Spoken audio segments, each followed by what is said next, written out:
Whenever you're ready, I have it running. I can edit it after. Okay.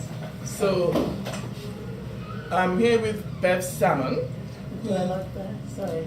You can look at me, you can look at the camera. Anyway, just be yourself. All right. You can look at me, but you can look at the camera. So give yourself a little pause and then start over. Okay. All right. So I'm here with a past family member of ACHA, Bev Salmon, which some of you may already know Bev from the community in Toronto. Bev, maybe you could tell us a little bit about yourself for those of us the few of us that don't know you. Okay. I was born in Toronto, and most families of Black origin in Toronto at that time knew each other. It was a relatively small population. Mm-hmm. And although we were scattered a little bit, but the majority lived downtown. Mm-hmm. I went to schools where I didn't see anybody except my siblings that looked like me. Mm-hmm. And we really learned absolutely nothing about our past heritage. The only book that we had in school at that time was a book that made me want to crawl under the desk called Little Black Sambo, depicting black people as monkeys swinging from trees. So I didn't have much cultural reinforcement except my dad, who was Jamaican, made a point of taking us to visit other West Indian, mostly families at that time, and so that we did get to know, how other people were doing. And, So what brought you to ACHA? Why didn't And what sort of years were you in ACHA? Okay, it started in 1969. Just before 1969. Right, so we were there almost from the very beginning, because I was looking for some group or something to inspire my children, so that they would have better experiences than I did, that they'd have a sense of belonging, and that they would have knowledge about their background. So I was actually going to start a group, and then I found out about the Black Heritage Program, as we called it at that time. So our children went faithfully Sunday mornings, and we as parents, my husband when he had the time, and myself would go with them and work with other parents who. So that was Sunday mornings? Saturday mornings. Oh, Saturday mornings. That was every okay. Saturday morning. And it was the parents in the 60s that ran the program. The parents who started the program also ran the program. That's right. And we had almost zero materials that weren't American to work with. There was almost nothing on Black Canadian history. Okay, and how long was the program, the day? Like, was it 3 hours? All morning. All morning? 3 hours, yes. Okay, and where did the program start? It was at London Park. Valley Park?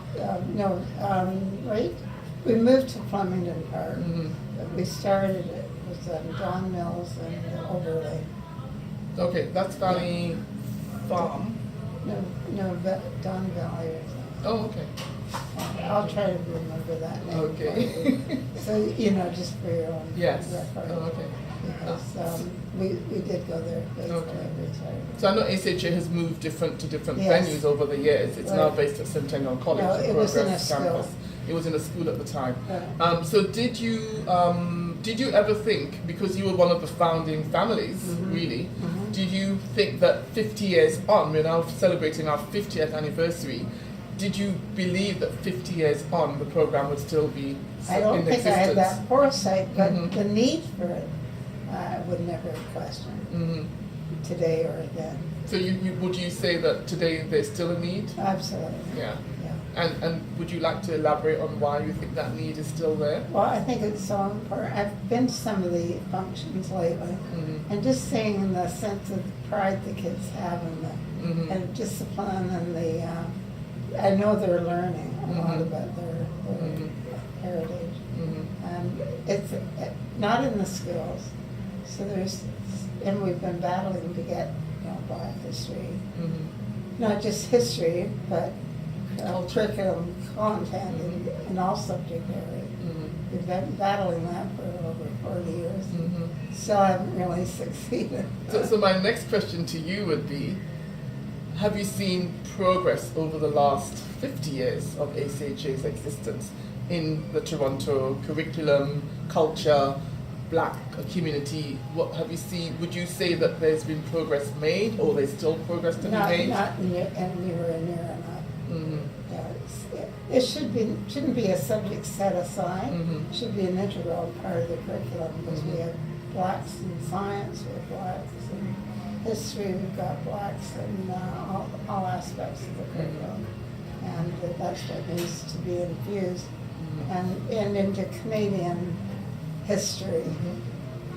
It isn't something that should just be set aside for 1 month a year. Yeah, I agree. Yeah. And this will be the last question. Mhm. It's just interesting talking to a original founding member family of ACHA to get your perspective of where things are today. My very last question would be to you. Do you feel that we as a black community have we evolved so that we don't need the program? And the reason I ask that question is what we see in the cycle of ACHA over the last 50 years has been there's a lot of gun violence. We get an influx of families who are afraid that their kids are going to succumb to some of that gun violence. So we get a huge influx of families coming to the program because now it's important. And then when things are calm, as they are now, calmish, but what we're feeling, especially this year, is that people are not seeing the relevance of the programming that we have, just by their numbers and their attendance. So what would you say to that? Do you have any comments on that? It's kind of disappointing to hear that Mhm. the families don't, see the need until there's some incident that draws them in. There's constant need. Although we've made a little bit of progress, we're not at the decision-making table. Not nearly enough in politics, and not at all in the corporate tables. We're still celebrating first, and we've been here 400 years. So celebrating first is not, it's a long past year. So, but one thing we do have is you see people in different job opportunities, and that's important.